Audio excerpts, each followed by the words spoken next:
Patrick Hoops from the Carlton Footy Club. You're listening to the Coaches Panel. Dane Zorko here from the Brisbane Lions. Jason Johannesson from the Western Bulldogs. Luke Parker here from the Sydney Swans. It's Roy Sloane here from the Adelaide Crows, and you're listening to the Coaches Panel. Max Orr, Melbourne Football Club. This is Nat Fyfe from the Fremantle Footy Club, and you're listening to the Coaches Panel. Number 36 in the 50 most relevant, Western Bulldogs. Brand new skipper too. Marcus Bontempelli, this 24-year-old, has been pretty much since he broke onto the scene, has been a fantasy footy favourite. Last year, well, he found another gear, and can he do it in 2020? That is what we are going to discuss on this episode. Joining me to do it, I've got Tim again. Hello, mate. G'day. Let's talk about this new skipper as a midfielder for the Doggies. Gosh, he found this new realm of scoring last year. His ceiling got better across the formats. His consistency got better across the formats. And no surprise, he got his best ever fantasy ceiling and his best ever fantasy footy season. His best score in AFL fantasy last year came against the Brisbane Lions. It was a 139. In that same game for SuperCoach was his best score too, a 166. He is going to have an average, and that is where he's priced at this year, of 114 in SuperCoach, his best ever, and a 104.6 in AFL fantasy. When we do talk about him, Tim, he has been this pretty much prior to this year, like a really consistent, really reliable, probably more draft relevant, although at the right run, he's been good for us in salary cap formats. You know, like between 2015 and 18, he's averaged 92, 98, 192 in fantasy and Dream Team, 107, 102, 105, 104 in Supercoach. Prior to this year, he's been a really strong pick without ever kind of banging the door down for fantasy coaches to must pick him. Yeah, definitely. Across seasons, definitely. But I know, like last year, he has had patches in seasons. Yeah. So he has had like half seasons a couple of times at least where he's been playing pure midfield and he's banged out, I think, 120 Supercoach average he's done for a half season once or twice. He's done 110 plus for half seasons in fantasy. Yeah. It's just a matter of him playing that pure midfield role, which he basically did last year. Yeah. And, geez, when he's in it, doesn't he look good? Wouldn't you love to have this guy in your AFL team? Oh, he's one of those players that anyone that doesn't support the Bulldogs goes, oh, geez, I love how good he is, and I don't love him because of how good he is, and he's just absolutely damaging you. He's one of the most complete footballers in the game. And look, to be fair, historically, he has been more of a super coacher than an AFL fantasy and Dream Team player, just given, even when he has had to play forward, his ability to win contested marks, goal assists, things that help add to the scoring in those formats. But really, last year was his best year and everything went right. You're right. He moved into that midfield exclusively. He rates elite in the league for clearances, contested and uncontested possessions, disposals, inside 50s and goal assists. In Supercoach, if we were to look at his year in detail, he averaged 114, 13 tons. Of those hundreds, 9 of them were 120 plus, and 5 of those 13 tons were 140 or more. Gosh, that's some ceiling. And then you add to that, only 2 scores below 90 all year. He ended up being ranked 6th for total points in all of Supercoach and ranked 10th overall in Supercoach by average. Gosh, he's a pretty good player. Yeah, for sure. And it's not like he didn't spend any time in the forward line either. Like, some people were kind of hoping he might sneak forward status in fantasy and Supercoach this year. But even as a pure mid, he's, as you said, he's still one of the top guys. I think you said he was 6th overall for points. I think if you take out the ruckman, he was 4th. Yep. So basically 4th in terms of people who will be pure mids this year. Yeah, well, it was pretty much only McRae, Dunkley, who are his teammates, and Neil, who scored more total points than him that are midfield eligible this year. That's how good he was last year in Supercoach. And it feels weird to be talking about him this low in contrast for the 50 most relevant. Don't worry, we'll get to that in just a moment. But it wasn't just a great year in Supercoach. He replicated a strong year in Dream Team and Fantasy, an average of 104, 13 tons in that format again for the year. And about half of them were scores of 120 or more. And in terms of basement, just the 2 scores below 80 all season. He ranked 13th for total points overall for the year. And in terms of averages, he was ahead of guys like Zorko and Cripps. Cornelio, it's a bit dangerous because he had that 0 in the average, but still, Zorko and Cripps, one of them we've already seen in the 50 most relevant, yet he's out-averaging them. He was brilliant. Absolutely. And if you had him, during the season, you would have been loving it. Oh, there's no question about that. One of the previous reasons for not starting him that coaches went, look, he's a great player and I love watching him, but I can't start him in my side was because of that inconsistency of role. But last year, he wasn't needed as much as that forward presence. Aaron Norton's really developing to be, looks like he's going to be one of the best key forwards in the game in time. Josh Shackey is emerging slowly, more slowly than probably people wanted, but he's developing. The addition of Sam Lloyd, I think, while he's not a tall forward in one regards, he is a marking player. He wasn't needed to play, and then I think it's only going to get better this year with Josh Bruce coming into the side as well. Josh Bruce, yep. So that sort of leads into the question which we were talking about with him playing midfield is better for him scoring. What will his role be? Is there any risk of it changing? So as you just went through, their forward line looks pretty solid.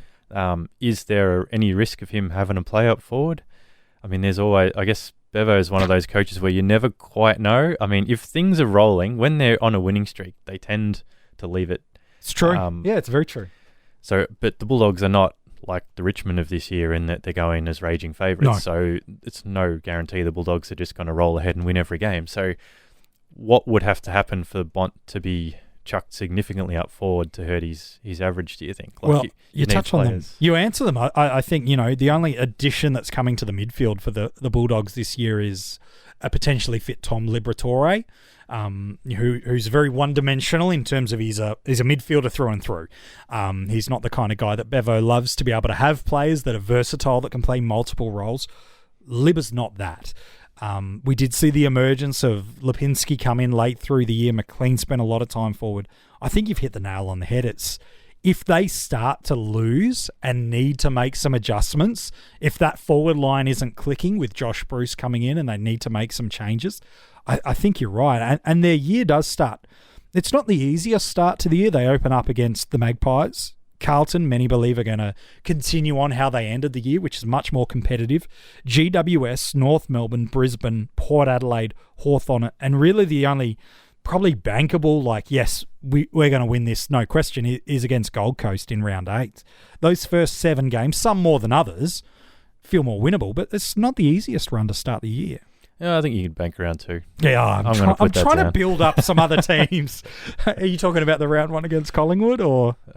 Depends where that's played, actually. Is that at MCG or Docklands? Just basically what I'm going to say is if it's at the MCG, I think the Pies have a better record. If it's at Docklands, the Bulldogs be every chance to it's at Marvel. Roll out. There you go. Okay. So then it's not as hard a game, I think, for the Doggies. Oh, right. But yeah, I see what you're saying. Basically the main risks to his role are, bad run of form for the team. Sure. Or injuries. Yep, that's pretty fair. That aside, he's likely to stay in that.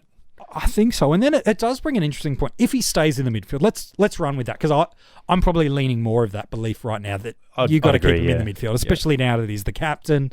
He's going to want to lead from the front. He always has anyway. Yeah, so it's basically saying there is a risk that he doesn't stay in that role. It's just a factor. It seems less likely. Look, it means in SuperCoach, if you're jumping on him, yep, you're paying for him at 114. But the worst case scenario, you're probably going to get 104, 105, 107, which is what he's done the past few years. Again, drop of 10 points, worst case scenario, but still a 105 average. You'll take that as a bad thing. Here's my question. I'm keen on your take. Not every team runs taggers, but who's the number 1 tag target at the Western Bulldogs now? Look, Dunkley's a great player. I don't think he's a tag target, though. No. I think it's coming down to McRae or Bont. Is there a clear tagger, a tagging target out of those two, or is it going to be dependent on the type of tagger and the type of game style they come up against? Look, I think the difference would be that if Bont gets tagged, he will probably just go forward. Sure. Which, again, will hurt his scoring a little. Maybe not in a one-off game. Who knows how he goes. He might kick a few goals. But across the season, if it happened a lot, it wouldn't help him.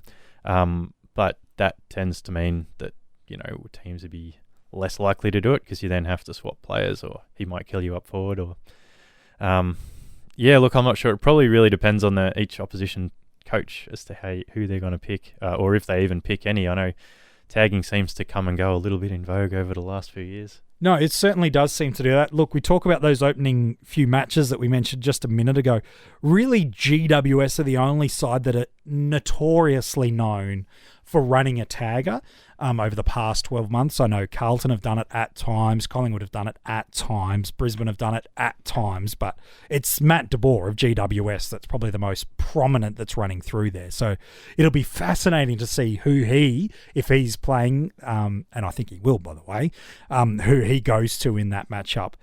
And then the only other thing that I've got as a question mark around Bont, or a factor that you need to look at, is he's got a good buy in one regards. Round 14 means if you start him as a premium, you're going to get 13 out of 13 games, should he be fit, not 12 out of 13 or anything like that. But there are some pretty popular midfield premiums rolling through that. Ward, potentially, Taranto, Cornelio, Kelly, a couple of Crouches and a Sloan might be considered through there. Tom Mitchell, Jaeger O'Meara is still very much in people's equations. And then he's got a couple of teammates that you've got to rank him up against too, in McRae and Dunkley. That's a lot of big midfield premiums to rank him up against. Yeah, that's pretty much it. So round 14, this is the last bye round, which is not necessarily awkward if he's a lock for your team, but if he's someone where you're like, look, as we talked about earlier, is he priced at his highest point? Sure. I mean, potentially not. I mean, if he's pure midfield, could he improve on that a little bit? Yeah, it's possible. But if you look at his full season average every season, this is the highest price the best he's ever been at. So from that point of view, he's almost the highest price. And with that small bit of risk with his role, he might just be someone you'd prefer to upgrade to. Since he's in that round, that's really awkward. So you're not going to upgrade to him during the bye rounds because he's in the last round. Sure. So you'd need to start with him, or you'd need to have him before that. And given those other players you mentioned, some of those are quite or underpriced, really. So you've got like Josh Kelly, was a bit injured. Callan Ward, Tom Mitchell, Cornelio's underpriced if you factor that zero average. Yep, absolutely. So you've got all those guys plus the other top premiums like his teammates. That just makes it that little bit awkward. It's another variable to consider, isn't it, about whether or not you start him? Yeah, I mean, look, it's sort of arguing over semantics a little bit. He's going to be a fantastic pick for you, but will he be, maybe not fantastic. He will be a good pick for you regardless, but will he be the best pick of those? That's where the risk is a bit annoying. Well, it's the thing where you as the coach have to get all the good information that you possibly can and make as best an informed decision as possible. There are so many good options that week, and one of the things that might actually tilt you in the favour is so many people choosing the likes of the Mitchells, the Cornelios, the Kellys. Maybe you like Matt Crouch to bounce back after running home last year or something like that. Maybe you like Dunkley and McRae. All of a sudden, his ownership numbers for a guy that delivered really strong numbers last year could be crazily low. So he might actually end up being that fantastic point of difference for you if you are looking for a unique option off that bye round. Yeah, great point. So it might even come down to for you, what's his ownership at round one as to whether you want to start with him or not. Yeah, it's true. All of these things need to be variables that go into the mixing pot for the decisions that you make for guys. Let's talk about where he goes in a draft. Is it as simple as he's an M1 in SuperCoach and an M2 in DreamTeam and Fantasy, or are there more complexities to that? I think that's pretty much what it's going to be. Okay. Like if you got him as anything lower than an M1 for your midfield and SuperCoach, you'd be wondering what happened. You probably would. It might be people thinking, I'm going to go, and maybe more positional is where it is. Maybe you've got a selection late in round one, you're on the turn, and people are wanting to lock away the Whitfields, the Martins, the Gorns, the Grundys, and all of a sudden you've got 4 or 5 picks in. People jump early on a Tom Mitchell, and so you might get lucky with him as your second selection in a draft. Yeah, I guess he'd be one of those sort of 4 or 5 guys who are all pretty close, and one of them might drop to the second round. Yeah, I think so. In fantasy, would you be okay with him as your M1, or is that feeling like you're running a bit light, assuming you've clearly loaded up in another line? I wouldn't be real happy with him as M1 in fantasy, particularly if it's a league that has captains, just because what happens if he's your M1 and you relying on him as one of your 2 captain choices and he goes back forward, then it's like a double whammy. Sure. If it's a regular league with no captains, and even so, I'd prefer someone a bit higher. Okay. I mean, unless as you say, you've got a couple of much better guys. If you get him as your M1 and you've got two others, if he's your third pick, you'd take that. Yeah. Okay, all right. It'll be interesting to see where he goes in drafts. SuperCoach, it feels like he's going to be one of those real early picks in AFL fantasy.